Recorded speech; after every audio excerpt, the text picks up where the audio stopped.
Greetings, bitches! I want to do a little mini-series talking about conspiracy theories that I subscribe to, and try to convince you to believe in this crazy shit too. So today we're going to talk about why I believe Hitler did not kill himself in that bunker. So the official story is that Hitler shot himself and his wife took a cyanide pill in his bunker. The Nazis found them, carried their bodies outside, dug a grave, and burned their corpses. The first report of his death wasn't even by Allied forces who found the body. It was by the Nazis themselves, over a radio announcement. The official report of his death by Allied forces was made by British intelligence without a body, based solely on Nazi eyewitness accounts. And neither Eisenhower nor Stalin took the report seriously and still believed that Hitler was alive and escaped. They both hoped he was dead, but agreed there was just no proof. Even decades after the war, the FBI still wasn't convinced. They were looking for Hitler and had a whole list of photographs showing possible disguises he could be using. And we know that there were a ton of Nazis who fled to Argentina after the war, so this isn't implausible. Not only that, but over 20 years after the war, the Soviets claimed they had Hitler's remains the whole time. What? So you're telling me that the Russians had his body the whole time,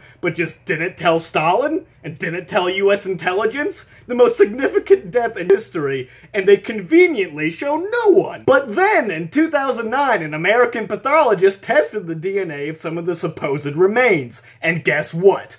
Wasn't even his.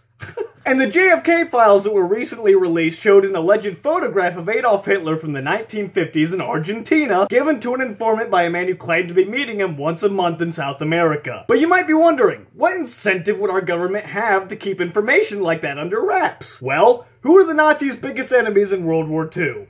The Russians. What conflict were we involved in during the 1950s? The Cold War. And who are our enemies?